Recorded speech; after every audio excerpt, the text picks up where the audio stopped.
एक छोटे से गांव सूरजपुर में एक बहुत पुराना पीपल का पेड़ था। कहा जाता था कि आधी रात के बाद उस पेड़ की एक मोटी डाल पर कोई औरत लेटी हुई दिखाई देती है। उसकी साड़ी नीचे की ओर लटकती रहती थी। जो भी गांव वाला उसे देखता डर के मारे भाग जाता। धीरे धीरे पूरे गांव में ये बात फैल गई कि वो कोई साधारण औरत नहीं बल्कि चुड़ैल है जो उस पेड़ पर रहती है। उस इलाके में दहशत इतनी बढ़ गई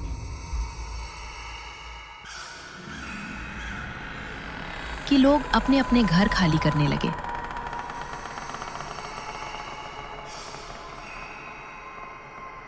उस इलाके में एक दंपत्ति रहते थे, रामेश और उसकी पत्नी गीता। गीता घबराकर बोली, सुनिए जी, सब लोग ये मोहल्ला छोड़कर जा रहे हैं।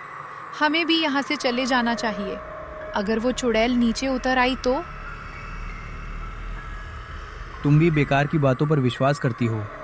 चुड़ैल वुड़ैल कुछ नहीं होता। बहुत लोगों ने अपनी आंखों से उसे देखा है, रामेश बोला। ठीक है, अगर तुम्हें इतना डर लग रहा है तो सुबह तक रुक जाओ। मैंने दूसरी जगह किराए का घर देख लिया है, कल चले जाएंगे। रात हो गई, पूरा इलाका सुनसान हो चुका था। डरावनी रात। आधी रात को गली के कुत्ते जोर जोर से रोने लगे। गीता की नींद खुल गई। सुनिए जी, कुत्ते क्यों रो रहे हैं? लोग कहते हैं कि कुत्ते आत्माओं को देख सकते हैं। अरे नहीं, शायद उन्हें भूख लगी होगी। सो जाओ। लेकिन कुछ देर बाद किसी के चीखने की आवाज।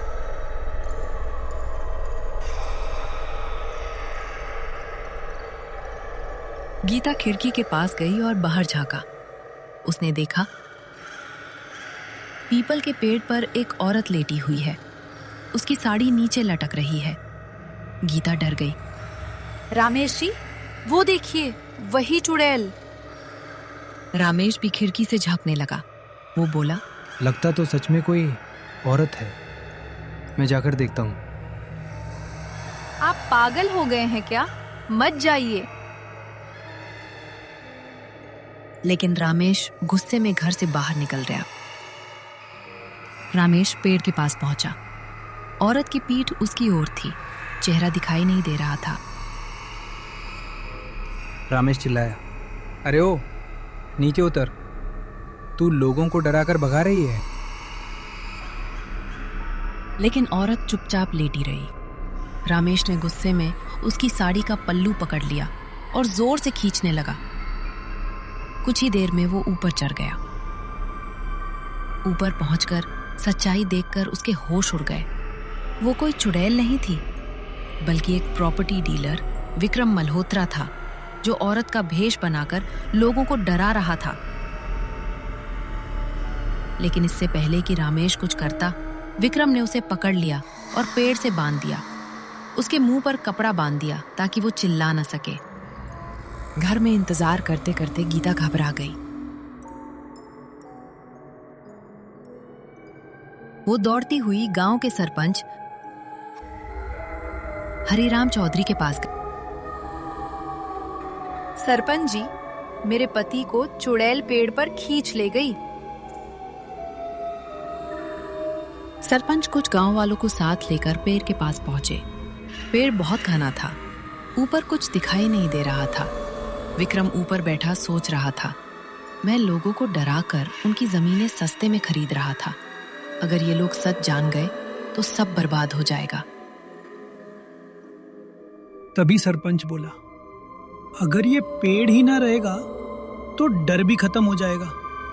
आग लगा दो। गीता रोने लगी, नहीं, मेरे पति ऊपर है। लेकिन एक गांव वाले ने आग लगा दी। सच्चाई सामने आई। पेड़ में आग लगते ही विक्रम घबरा गया। वो चिल्लाया, बचाओ, मैं चुड़ैल नहीं हूं, मैं इंसान हूं। गांव वाले हैरान रह गए। सबने मिलकर पानी डालकर आग बुझाई। रामेश को नीचे उतारा गया। विक्रम का भेद खुल गया।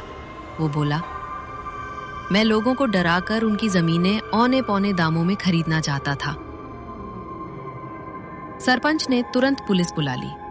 विक्रम को पुलिस के हवाले कर दिया गया। नाव वालों को अपनी गलती का एहसास हुआ।